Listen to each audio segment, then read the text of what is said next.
खुलुमबाय आं सिबि रानि ब्रह्म गोजोन फुंबिलिनि बयनिसिमबो गाहाम हामलायनायखौ जासिहरनाय थाबाय नोंथांमोननि थाखाय आं माखासे खौरां लानानै फैबावबाय अन्नानै भिडिअखौ जोबजासिम नायलांदो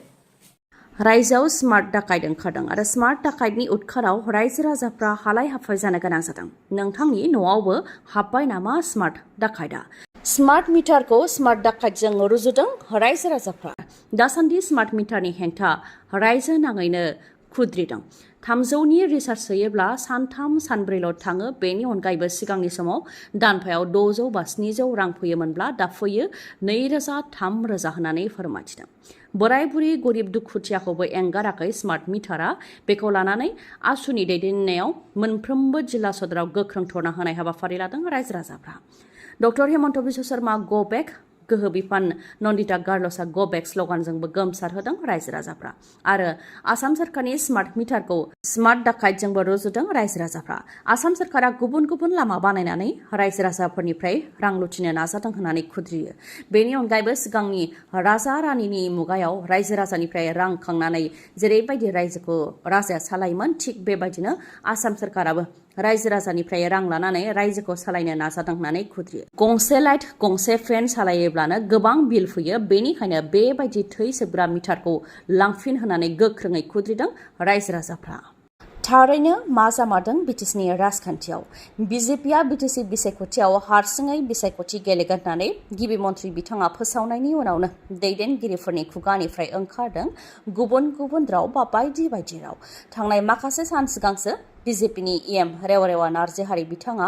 UPPL आरो प्रमद बर'नि मावनाय दांनायखौ लानानै जौसाङाव सोंखारिनायखौ नुनो मोननाय जादोंमोन बेनि अनगायैबो थांनाय 15 आगस्ट भारत उदांस्रि सानाव एबसुनि गाहाय दिपेन बर'आ गावनि फेसबुक पेजआव पस्ट होनाया आरोबाव गोनो गोथो साननायाव खोख्लैदों रायजो राजाफोरखौ थारैनो मा जामारदों बिटिआरनि राजखान्थियाव आरो मा जालांगोन बेखौ मिथिनो हास्थायदों रायजो राजाफ्रा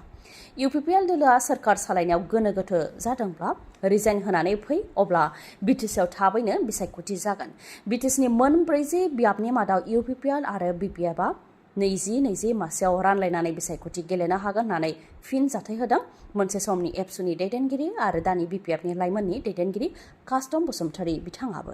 दिपेन बर' बिथाङा फेसबुकआव पस्ट होनायनि सायावनो बे फिन जाथायखौ होदों कास्टम बसुमतारीया कास्टम बसुमतारीया बुंथिबावदों दि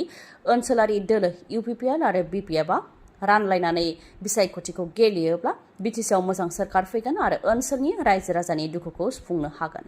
ओनसोलारि दोलो ज' जानाय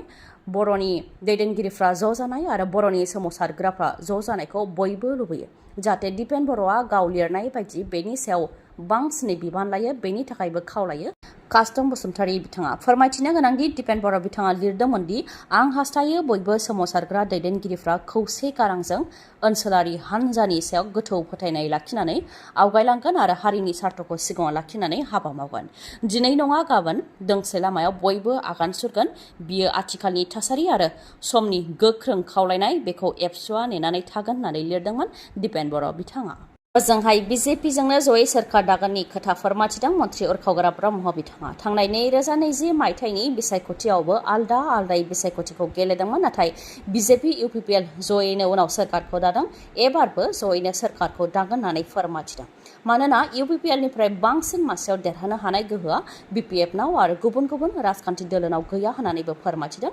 बिथाङा बेनिखायनो UPPLजोंनो बिजेपिआ सोरखारखौ दागोन होननानै फोरमायथिदों जायनाखि बिजेपि आरो UPPL जयै गोरोबथा खालामदों बेनिखायनो एकर्ड इमप्लिमेन्ट खालामनायनि सार्थआव आरो गोजोननि थाखाय UPPL बिजेपि जयैनो सोरखारखौ दागोन होननानै बुंथिदों उरखावग्रा ब्रह्मआ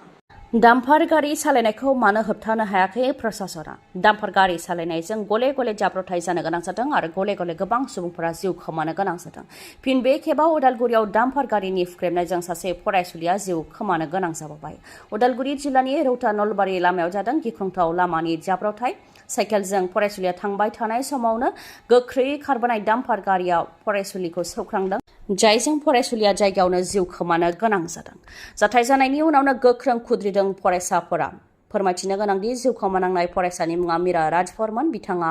उदालगुरि जिल्लानि आजब फर्ट एकाडेमिनि थाखो 9 फरायनाय फरायसामोन फुंनि 7 रिंगानिफ्राय मोनाबिलि 7 रिंगासिम जाहाथे डाम्पार गारि सालायनायखौ प्रशासना होबथायो बेनि थाखाय गोबां दाबिबो खालामनाय जादोंमोन होननानै फोरमायथिदों नाथाय प्रशासना बेनि सायाव जेबो राहा लायाखै जायनि जाहोनाव डाम्पारनि सौख्रांनायाव फिन आरोबाव सासे फरायसुलिया जिउ खोमानो गोनां जाबावबाय होननानै खुद्रिदों फरायसाफोरा जाथायनि सायाव जाहाथे बिजिरनाय मोननो हायो आरो फरायसुलिनि नखरा जाहाथे अनसुंथाइ मोननो हायो बेनि थाखायबो सोरखारनिसिम गोख्रोङै दाबि दैखांदों फरायसाफोरा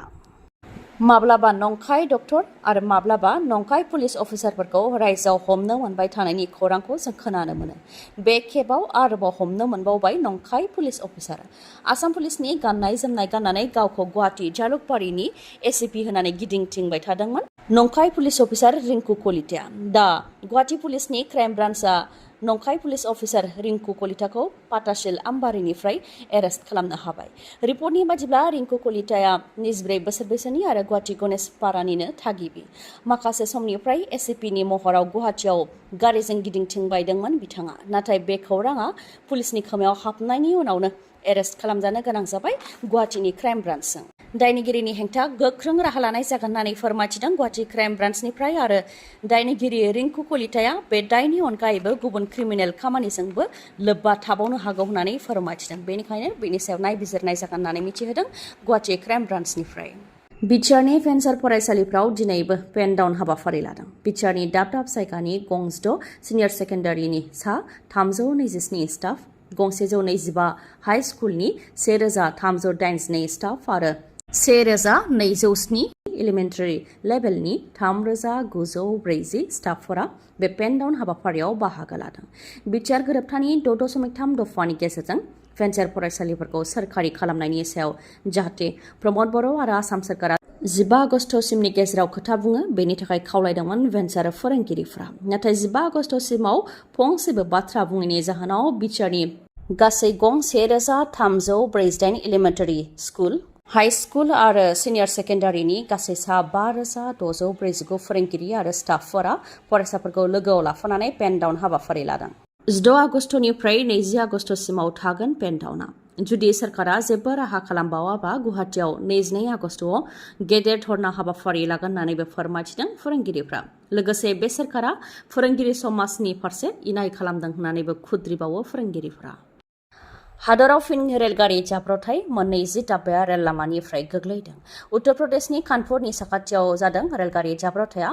सबरमती एक्सप्रेसआ आहमेदाबादसिम थांबाय थानाय समावनो बे जाब्रबथाया जानो मोनदों रिपर्टनि बायदिबा रेल लामायाव गेदेर अन्थाइ बा बल्डार थानायनि थाखायनो बे जाब्रबथाया जानो मोनदों सबरमती एक्सप्रेस रेलगारि खारलांनायनि 1 घन्टा सिगांसो गुबुन गंसे रेलगारि पाटना इन्दर ट्रेनआ खारलांदोंमोन होननानैबो फोरमायथिदों बेनिखायनो बे ट्रेन खारलांखांनायनि उनावसो सोरबा समाज बेरेखा सुबुङा बा गाज्रि सुबुङा रेल लामायाव गेदेर बल्डारखौ दोनथेदों जानो हागौ होननानै सन्देह खालामनाय जादों आरो बेनि सायाव नायबिजिरनाय जागोन होननानैबो फोरमायथिदों ओजोंहाय मोननैसो दाब्बाया रेल लामानिफ्राय गोग्लैहैदोंबाबो बे जाथायाव रावबो सुबुंनि जिउ खहा जायाखै उनाव दावबायारिफोरखौ रैखाथिजों खाथिनि कानपुर रेल स्टेशनाव दोनहैनाय जादों जाब्रबथाय जानायनि उनाव गोबां रेलगारिफोरखौनो केन्सेल खालामनाय जादों आरो गुबुन लामाजों दैथायहरनायबो जादों लाइमोनफोरनि थाखाय मोनसे गोजोनथाव रादाब रुरेल इनस्टिट्यूट अफ हेल्थ साइन्सआ गुबुन गुबुन कर्सआव मुं थिसननो थाखाय लाइमोनफोरखौ हांख्रायहरदों कर्सफोरा जाहैबाय नार्सिं केयाराव bachelor of vocation medical laboratory आरो डी फार्मा बाक्सानि बरमायाव थानाय प्रफेसर कल'नि आरो सप्ताहिक हाथाइनि साखाथियाव थानाय AISECT ग्रुप इउनिभार्सिटिजों गनायथि मोननाय रुरेल इनस्टिट्यूट अफ हेल्थ साइन्सआ नार्सिं केयार मेडिकेल लेबरेटरी आरो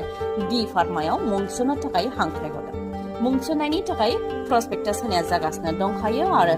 आगस्त दानावनो मुं थिसननायाबो जागोन गोसो गोनां फरायसाफोरा गोख्रैनो बेफोर कर्सआव मुं थिसननो हागोन रोंग'थिया नार्सिं कर्स आरो मेडिकेल लेबरेटरीनि थाखाय जायखिजाया स्ट्रिमाव थाखो 12 उथ्रिसारनाय जानो नांगोन नाथाय डी फार्मानि थाखाय साइन्स स्ट्रिमाव थाखो 12 उथ्रिसारनाय जानो नांगोन मख'नो गोनांदि नार्सिं केयाराव बेचलर अफ भकेशन खालामखांनायनि उनाव APC आनजादनि थाखायबो एप्लाइ खालामनो हागोन बिजाथिफोरा लोगोसेनो गुबुन गुबुन सोरखारि साख्रिनि थाखाय एप्लाइ खालामनो हागोन हस्पिटाल नार्सिं हम क्लिनिक बायदि बायदिफोरावबो एप्लाइ खालामनो हागोन आरो बेनि अनगायैबो जौसिन सोलोंथाइबो लानो हागोन बिजाथिफोरा गुवारै मिथिबावनोबा आरो मोजाङै मिथिबावनोबा 8011133336 बे नाम्बाराव खौरां लानो हागोन गोजोन्थों